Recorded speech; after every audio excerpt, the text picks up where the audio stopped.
صدایی که از عمق دل میبراید و ملکوتی میگردد در دیده ها ابدا باقی میماند. همین گونه صدای حافظ خلقی تاجیکستان حلیم یاروف بود. حلیم یاروف 1 سپتامبر سال 1946 به دنیا آمده است. قدمجوی این شخصیت فرهنگ دوست و فرهنگ پرور دهه زاسون ناحیه عینی ولایت سوخت. دلدار به من نامه پیغام فرستاد، یاددار درد دل ناکام فرستاد، یاددار درد دل ناکام فرستاد. حاضر ما در جای کاری پدر امروز که خانواده پدر شده است قرار داریم و من با اشیایی که در اینجا جمع آوری شدند و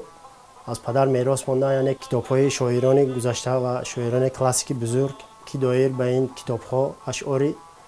این شاعرها پدر شعر و ترانه ایجاد کردند و زیاده از 100 یا 200 آهنگ‌های کلاسیک آهنگ درآوردند. به جای دوست دارم ساحلت، جای با خوری یارم ساحلت، جای صحبت های من با دوستم، جای خوش منظر بهارم ساحلت. شکلی که میبینید رسمه پدر در اینجا حضور دارد. باز در جشن 70 سالگی پدر مکتب صنعت ناحیه بچگانه به نام پدر نامگذاری شد و این پیوسته از دستگیری وزارت فرهنگ که ماه دکبر سال 2016 نامگذاری شد و عرفی جشن 70 سالگی پدر قدردانی کردند و این مکتب را به نام پدر گذاشتند. و در اینجا خاطره و یادگاری ها از رفیقان بهترین پدر و از بزرگان صنعت و بزرگان فرهنگی جمهوری دایر به خاطرات درباره پدر ثبت شده است و در این 70 سالگی به نشر رسید. و در اینجا کتابچه میرزا یوسف طاهری میرسیدم در خیالت کاشکی در وصف پدر زیاده از 50-60 سرود نوشته شده است تقدیم کرد. و در اینجا میبینیم باز عکس‌های پدر، اشیاهایی که پدر استفاده می‌بردند و در ایام پیری و عینک کار میکردند. و در اینجا مهرشان، مهری که با کتاب ها مهر میموندن در اینجا مانده شده است. و این رسمی که شما میبینید سال 1998 از طرف پرزیدنت محترم اساسگزار صلح و وحدت ملی پیشوای ملت محترم جناب عالی امام علی رحمان قدردانی بزرگ، یعنی که با عنوان بلندترین حافظ خلقی جمهوری سرفراز گرداندند پدر را. و در اینجا عنوان‌هایی که از طرف حکومت جمهوری برای خدمت‌های شایان به پدر مکافاتاند شدند: حافظ خلقی تاجیکستان، علوچی فرهنگ جمهوری تاجیکستان، علوچی معرف، لاورت به نام کامسومول لنینی، اشتراک کننده سیزد جمهوری از سیزد عمومی اتفاقی در شهر مسکو، بهترین پنهان کننده مطبوعاتی و زیاده از 30 سال وکیل مجلس ناحیوی، معلمی بهترین، زیاده از 12-13 نامگوی عنوان‌های بهترین پدر را از طرف حکومت قدردانی کردند.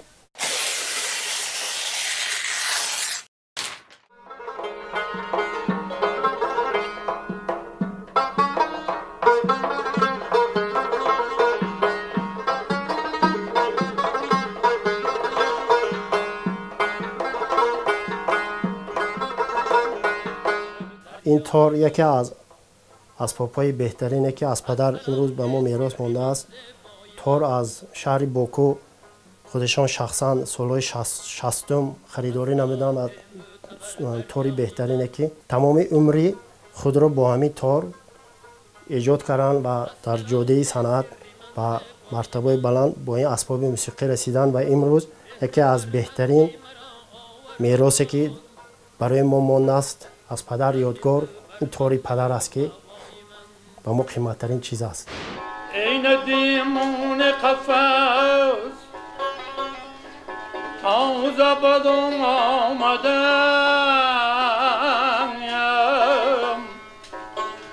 ناله در خانه صیاد کنم یا نکنم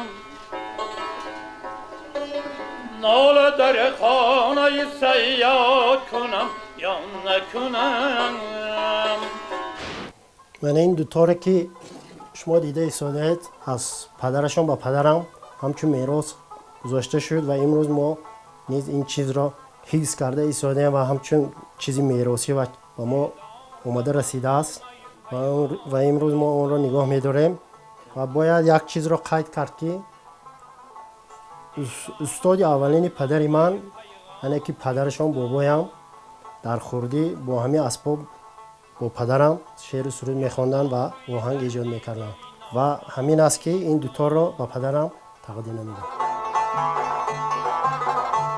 یادان روی دردی دلی ناکام فرستاد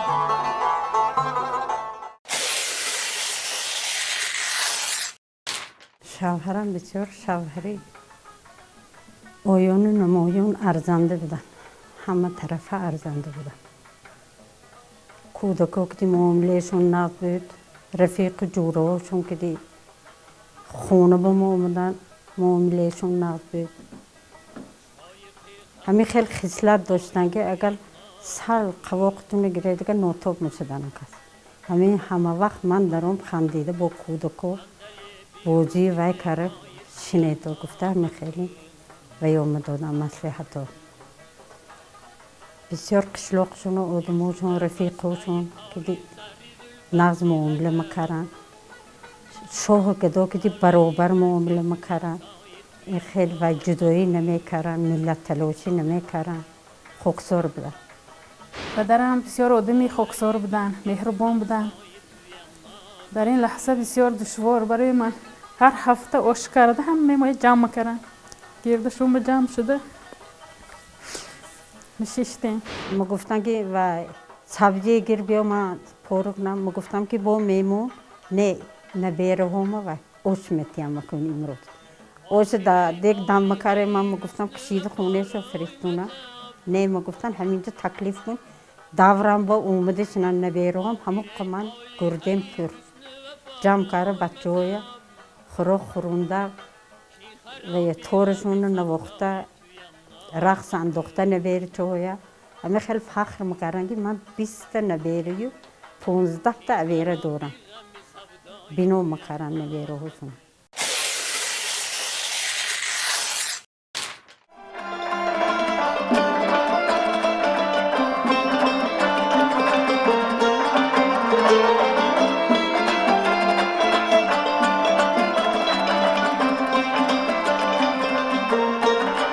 استاد در انتخاب شعر بسیار نازک فهم بودند. استاد در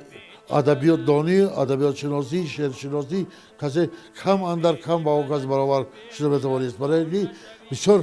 بسیار معلم‌های زبان ادبیات او کس پرقوتی می‌کرد در فهمیدن شعر را همین خیلی انتخاب می‌کردند که با دل شنونده تاثیر کند. همه جهات‌های تربیویش همه جهاتش به حساب می‌گرفتند. بیشتر من از ایجادیات جلال الدین بلخی و ایجادیات رقیب خان تورال، بیدیل، هلالی شعرهای بهترین شعرها را انتخاب می‌کردند که هم دلچسب باشد، هم فارم باشد، هم جهتی تربیوی بلند داشته باشد. کردم از حق سؤالی که بگو ایمان چیست اخبار گوش دلم گفت که ایمان عذاب است کردم از حق سؤالی که بگو ایمان چیست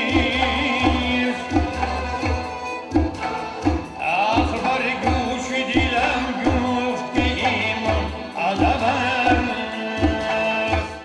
جوانی بسیار جوانی خوش چقچق بودن گپچی بودن کنسرتشون به مایان رفتیم همونجا به دخترای استودنت ها همونجا دیده بعد شنا شده بودن سال 67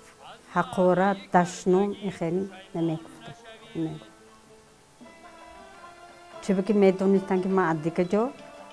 دلش آزار نیا بعد گفته ما بودا اگه جنگ کارمونه نه در عقفش هزیلمتوگی کرده دل آدم برآورد. من دوشنبه به کنسرت دادن. کنسرتشون رفتیم.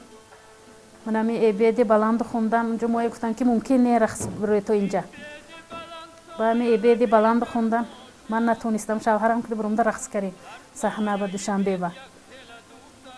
وقتیم سونی جنگ میکنن که اینجا ممکن نبود بروم دیتو نه وای نکردن. گفتن که نقش شدم اونجا همی اپیزودی نقش شد که همی رقص با بروم دیتو. من مار شوم حلقه زنم گردکی بید بیچاره کسی عاشق دلبر باشد بیچاره کسی عاشق دلبر باشد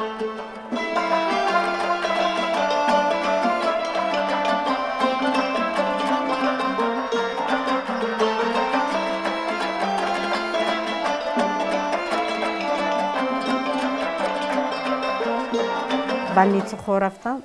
همونجا به هم پلاتا هم دوگونه هاشون دیدن اومدن و گفتن این خوله عینی در رب سوال داده شعرشون همون و یا ایولو زمزمه کرد که اون کس آدمی خوب بدن اقشلاق همون کس من گفتم اون کس شوهری من فخر میکنم که همین خیلی شوهری با آبروی نومش چون وایب مشهور زیبا سنمین من با خالت مستم زیبا سنمین من با خالت مستم خالهای لبت همراهی سپام مدرفت اون کس گفته بدن که اگر همه بچه همه خونه بدر کنیم وای کنیم سونی هر دیمو فقط این طرف و اون طرف انوی خیش و تبار و خواهر داده رو چخزده دولتی پیری مرونیم گفته وقتی دولتی پیری روندم با افسوس که در پهلویم نیم